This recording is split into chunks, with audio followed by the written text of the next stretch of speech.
कभी भारत के चर्चित बिजनेसमैनों में गिने जाने वाले विजय माल्या आजकल भगोड़ा बन के लंदन में रह रहे हैं। वहीं रहते हुए उन्होंने एक भारतीय पॉडकास्टर राज शमानी को लंबा इंटरव्यू दिया है। करीब 4 घंटे लंबे इस इंटरव्यू में माल्या ने पहली दफा कई मुद्दों पर अपनी बात रखी है। इस इंटरव्यू के कुछ हिस्से देश में भी चर्चा का केंद्र बने हुए हैं। विपक्षी पार्टी कांग्रेस बीजेपी को घेर रही है, लेकिन जानकार इस बातचीत को उनकी ओर से एक भावनात्मक बयान के रूप में देख रहे हैं, क्योंकि भारत की तरफ से उनके प्रत्यर्पण की हर संभव कोशिश हो रही है। वो एक के बाद एक कानूनी लड़ाई हारते जा रहे हैं और किसी भी समय उन्हें भारत भेजने का आदेश ब्रिटेन की अदालत से दिया जा सकता है। यही वो एक कारण है जिसकी वजह से माल्या ने 9 साल में पहली दफा पूरे मसले पर विस्तार से बात की है। आइए हम आपको इस 4 घंटे लंबे महत्वपूर्ण इंटरव्यू का सार समझाते हैं।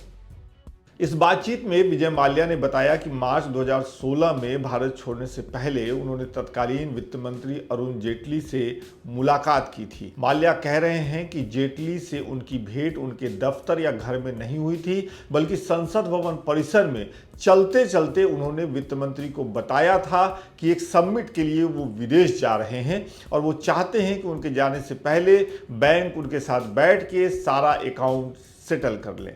उन्होंने यह भी कहा कि मैंने उन्हें यह बताया था कि मैं विदेश जा रहा हूं, कोई चोरी छुपे देश से नहीं भाग रहा। अगर सरकार चाहती तो मुझे रोक सकती थी। अब इस मामले पर मुख्य विपक्षी पार्टी कांग्रेस केंद्र की मोदी सरकार को घेर रही है। इसी बातचीत में माल्या ने पहली बार सार्वजनिक रूप से अपने पूर्व कर्मचारियों और बैंक के प्रति पछतावे की बात भी कही है। उन्होंने कहा कि जो हुआ उस पर मुझे गहरा अफसोस है। कुछ कर्मचारियों को सैलरी नहीं मिल पाई, इसके लिए कोई बहाना नहीं है, मैं पूरी जिम्मेदारी लेता हूं। ये विजय माल्या के शब्द हैं। उन्होंने बताया कि कर्नाटक हाईकोर्ट में उन्होंने एक राशि जमा की थी जिससे कर्मचारियों को वेतन दिया जा सकता था, लेकिन बैंकों की आपत्ति के चलते कोर्ट ने मंजूरी नहीं दी।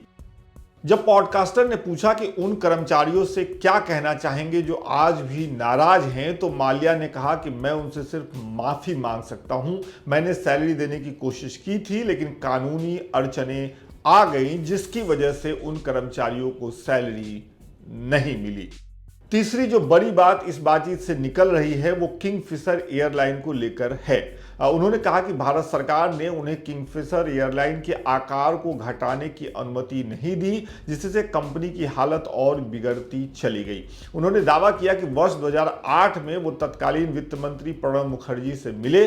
उन्होंने वैश्विक मंदी का हवाला देते हुए एयरलाइन के आकार को कम करने, कुछ कर्मचारियों की छटनी करने की अनुमति मांगी, बात की, लेकिन सरकार ने उन्हें ऐसा करने से रोकते हुए यह आश्वासन दिलाया कि बैंक से लोन मिल जाएंगे और लोन मिले भी।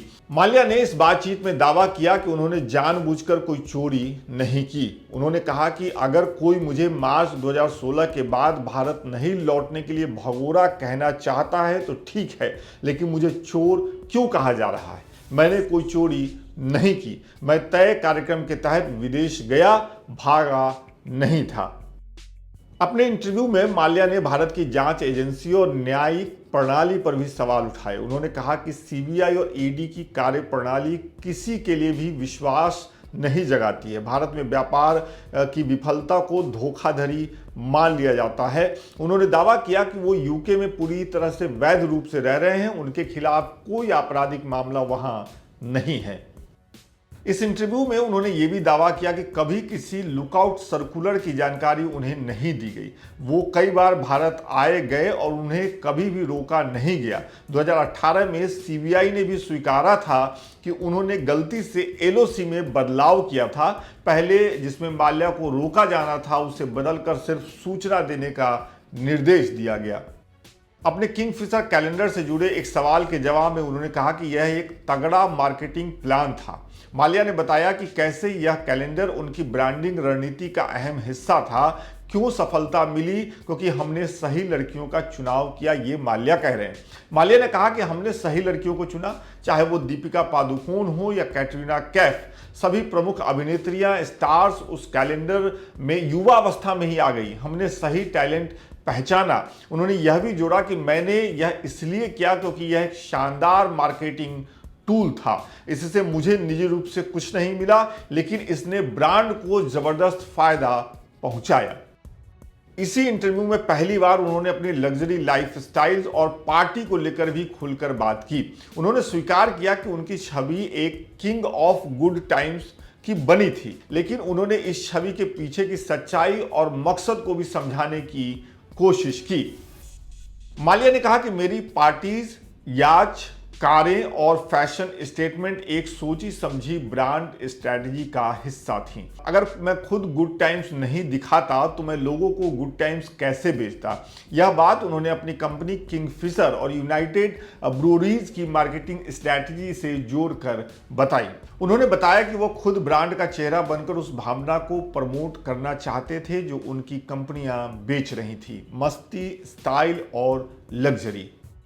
जब उनसे इस बारे में सवाल किया गया कि क्या वो पार्टियां और दिखावा उनके पतन का कारण बनी, तो उन्होंने कहा कि लोगों ने मेरी पर्सनल लाइफ को मेरी बिजनेस नीयत से जोड़ दिया, लेकिन मेरा पार्टी करने से किसी का पैसा नहीं डूबा। मैंने कभी कर्ज के पैसों से पार्टियां नहीं की। इस इंटरव्यू को उनके लंदन प्रवास के आखिरी सार्वजनिक अध्याय के तौर पे देखा जा रहा है। उन्होंने स्पष्ट रूप से कहा कि अगर भारत उन्हें निष्पक्ष ट्रायल और सम्मानजनक व्यवहार की गारंटी देता है तो वो लौटने पर गंभीरता से विचार करेंगे। हालांकि उनके पास ये चॉइस नहीं है, अगर आदेश आ जाएगा तो उन्हें लौटना ही पड़ेगा। लेकिन सबसे बड़ा सवाल तो यही है कि क्या विजय माल्या की बातों पर भरोसा किया जाए? क्या भारत की न्यायपालिका अब उन्हें जवाबदेह बना पाएगी, या फिर यह एक लंबी कानूनी लड़ाई की शुरुआत है? आपका क्या मानना है? क्या उन्हें भारत लौटकर मुकदमे का सामना करना चाहिए? कमेंट करके, वीडियो लाइक करके और सब्सक्राइब करके अपना समर्थन दें और अपनी बात कमेंट बॉक्स में लिखें। बहुत बहुत शुक्रिया।